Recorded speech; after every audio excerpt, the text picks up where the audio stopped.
Hello everyone, welcome to కథల సవ్వడి. ఈ వీడియోలో నేను ఒక అందమైన ముగ్గు వేస్తూ మీకు ఒక ఆసక్తికరమైన కథను షేర్ చేస్తున్నాను. ప్రేరణ సిద్ధార్థతో ఆత్మాభిమానం పేరుతో మంజుకి దూరంగా ఉండడం వల్ల మంజు ఎంత బాధపడుతుందో వివరంగా చెప్తుంది. ఈరోజు టైం బాగుండడం వల్ల మీ అమ్మగారిని నువ్వు కాపాడుకోగలిగావు. ఇదే పరిస్థితి ఇంకొకసారి వస్తే అమ్మను కాపాడుకునే అవకాశం ఉండకపోవచ్చు అంటుంది.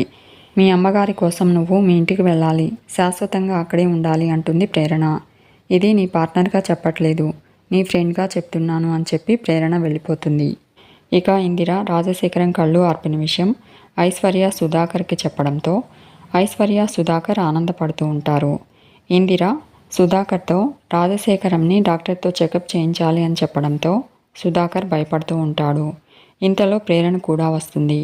ఇందిర ప్రేరణతో రాజశేఖరం కళ్ళు ఆర్పిన విషయం చెప్పి ప్రేరణకు వాళ్ళ నాన్నగారి మీద ఉన్న ప్రేమ వల్లే ఇదంతా జరిగింది అని చెప్తుంది.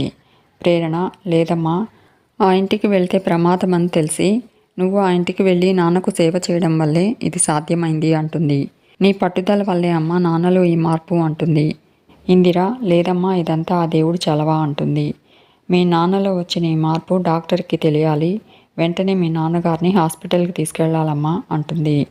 సుధాకర్, అక్క ఎన్నిసార్లు చెప్పినా ఆ మాట మర్చిపోవా అంటాడు.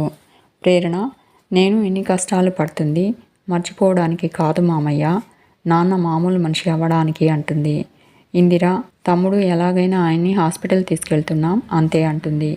సుధాకర్, తీసుకెళ్తారు, ఏదో ఒకటి చేసి చేస్తాను, తప్పుతుందా అంటాడు.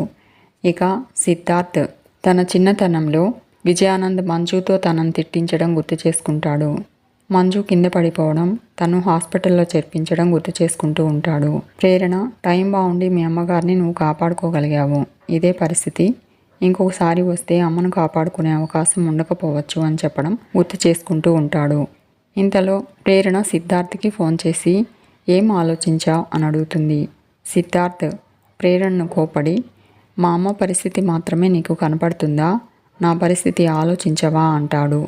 వెళ్ళు వెళ్ళు అని ఎందుకు నన్ను తినేస్తున్నావు, నా స్థానంలో నువ్వు ఉంటే తెలిసేది ఈ క్షణం నా మనసు ఎంత నలిగిపోతుందో.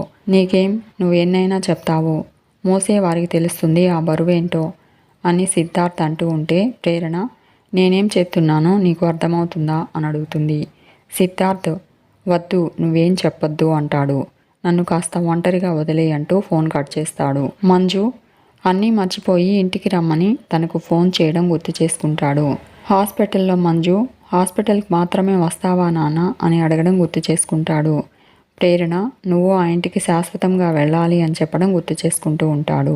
ఇక విజయానంద్ ఆలోచిస్తూ ఉంటే విశ్వాస్ కాఫీ తెచ్చి, ఏంటి సార్, ఏదో విషయాన్ని బుర్రలో వేసి బాగా రుబ్బుతున్నారు అంటాడు. విజయానంద్, అదేరా విశ్వాసం, బ్రెయిన్లో కాస్త కన్ఫ్యూషన్ స్టార్ట్ అయింది అంటాడు. విశ్వాస్, అవతలి వాళ్ళ కళల్ని చూసి క్లారిటీ తెచ్చుకునేవాళ్ళు, మీకు కన్ఫ్యూషన్ ఏంటి అని అడుగుతాడు. విజయానంద్, సిద్ధుగాడి విషయంలో మన అంచనా ఎక్కడో తప్పనిపిస్తుంది, మనసు ఒకటి చెప్తుంది, మెదడు ఒకటి చెప్తుందిరా అంటాడు. విశ్వాస్, ముందు ఈ కాఫీ తాగి బ్రెయిన్ తలుపు మూసేయండి, చెప్తాను అంటాడు. విజయానంద్ కాఫీ తీసుకుంటాడు. విశ్వాస్, ఇప్పుడు మనసుతో ఆలోచించండి అంటాడు. విజయానంద్, ఇన్నాళ్ళు వాడిని రెచ్చగొట్టి వాడికి నచ్చని పని చేస్తూ ఇంటి మీద వెగటి పుట్టిస్తూ వాడిని గుమ్మం బయటే ఉంచేశాను, కానీ మొదటిసారి వాళ్ళమ్మ కోసం గుమ్మం దాటి లోపలికి వచ్చాడు. వాడు మారాడంటావా, నేను వాడిని సరిగా హ్యాండిల్ చేయలేదంటావా అని అడుగుతాడు. విశ్వాస్, ఆ డౌటే అక్కర్లేదు అంటాడు. విజయానంద్, కల్లో కూడా మళ్ళీ వాడు ఇంటి గుమ్మం తొక్కడు కదా అంటూ ఉంటే విశ్వాస్, మేడం గారి మీద సిద్ధుబాబుకి ఎంత ప్రేమున్నా మీ మీద అసహ్యం ఉంది కదా, అసహ్యమే సిద్ధుబాబుని ఇంటివైపు రానివ్వదు అంటాడు. విజయానంద్ అబ్బా అనుకుంటూ, అదే కానీ జరిగితే నేను 100% సక్సెస్ అయినట్టే అంటాడు. అప్పుడే సిద్ధార్థ్ బైక్ ఆగడం చూసి విజయానంద్ షాక్ అవుతాడు. విశ్వాస్ విజయానంద్తో, ఏంటి సార్ అంత షాక్ అవుతున్నారు, కొంపతీసి సిద్ధుబాబు వచ్చారా అంటూ సిద్ధార్థ్ వైపు చూసి విశ్వాస్ కూడా షాక్ అవుతాడు. సిద్ధార్థ్ బ్యాగ్ తీసుకుని ఇంట్లోకి అడుగు పెడుతూ ఉంటే విజయానంద్ కోపంగా చూస్తూ ఉంటాడు. సిద్ధార్థ్ విశ్వాస్ దగ్గరికి వచ్చి, ఏంటి విశ్వాసం, నన్ను చూసి చాలా సర్ప్రైజ్ అయినట్టున్నావు అంటాడు. విశ్వాస్, ఇది సర్ప్రైజ్ కాదు బాబు, షాకు అంటాడు. సిద్ధార్థ్ తన బ్యాగ్ని టీపాయ్ మీదకు విసిరేస్తూ, ఇక నుండి ఇలాంటి షాక్లు చాలా చూడాల్సి వస్తుంది, గుండె రాయి చేసుకో మరి అంటాడు. విశ్వాస్ అలాగే బాబు, గుండె రాయి చేసుకుంటాను, ఈ కళ్ళజోడు కూడా మార్చుకుంటాను అంటాడు. సిద్ధార్థ్ ఏం పాపం అంటాడు. విశ్వాస్ మిమ్మల్ని ఇలా చూశాక అంతా బ్లర్ అయిపోయింది బాబు, ఏం కనపడి చావట్లేదు అంటాడు. సిద్ధార్థ్ కళ్ళకి కళ్ళజోడు పెట్టుకోవడం కాదు, మనసుకు పెట్టుకున్న మాస్క్ని తీసేస్తే అన్నీ కనిపిస్తాయి అంటూ విజయానంద్ వైపు చూస్తూ అర్థమైందా అంటాడు. విశ్వాస్ అర్థం కాకపోవడానికి మీరేమైనా అర్వంలో చెప్పారా, అచ్చ తెలుగులోనే కదా చెప్పారు అంటూ విజయానందం చూస్తూ బాగా ఎక్కింది బాబు అంటాడు. సిద్ధార్థ్ మా అమ్మ చెల్లి ఎక్కడ అని అడుగుతాడు. విశ్వాస్ రూమ్లో ఉన్నారు సార్ అంటాడు. సిద్ధార్థ్ అయితే నువ్వు ఇక్కడ ఏం చేస్తున్నావు అంటాడు. విశ్వాస్ నాన్నకి అంటూ తడబడుతూ సార్కి కాఫీ తీసుకొచ్చాను అంటాడు. సిద్ధార్థ్ మీ సార్ దగ్గర ఏం కష్టపడతావులే కానీ ఈ బ్యాగ్ తీసుకెళ్ళి నా రూమ్లో పెట్టు అంటాడు. విశ్వాస్ అలాగే బాబు అంటాడు. సిద్ధార్థ్ వెళ్ళబోతూ నా గది ఎక్కడుందో గుర్తుందా అని అడుగుతాడు.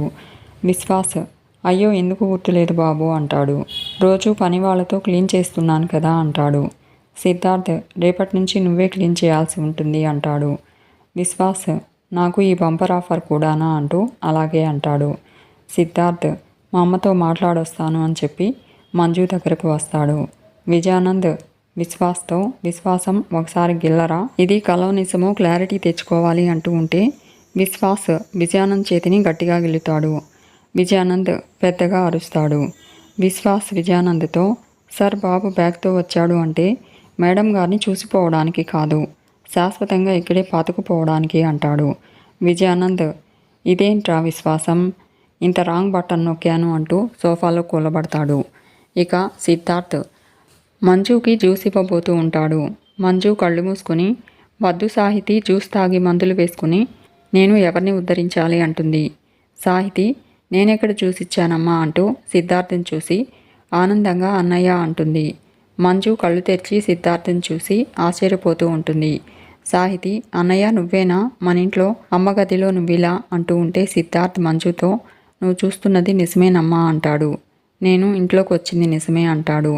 మంజు ఆనందంగా సిద్ధార్థని హక్ చేసుకుని ముద్దు పెడుతుంది. సిద్ధార్థ్ మంజు కన్నీళ్లు తుడిచి ఏడవకమ్మ, అసలే నువ్వు నీరసంగా ఉన్నావు అంటూ మందులేమైనా వేసుకున్నావా అని అడుగుతాడు. మంజు సిద్ధార్థ్ చేతికి ముద్దు పెట్టి నువ్వు వచ్చాక నేను చూశాక ఇక ఈ అమ్మకు నీరసం ఏంటిరా అంటుంది. మందులు వేసుకోకపోయినా 1000 ఏనుగుల బలం వచ్చింది, ఆనందంతో మనసు నిండిపోయింది అంటుంది. ఇంతకన్నా ఏం కావాలిరా అంటూ నువ్వు మళ్ళీ వెళ్ళిపోవు కదా, ఈ అమ్మ చేయి వదిలి వెళ్ళిపోవు కదా అంటూ చెప్పరా అని అడుగుతూ ఉంటుంది. సిద్ధార్థ్ నేనింకా నిన్ను వదిలి ఎక్కడికి వెళ్ళనమ్మా, శాశ్వతంగా నీతోనే ఉండాలని వచ్చాను అని సిద్ధార్థ్ అంటూ ఉంటే మంజుతో పాటు సాహితీ కూడా హ్యాపీగా ఫీల్ అవుతుంది.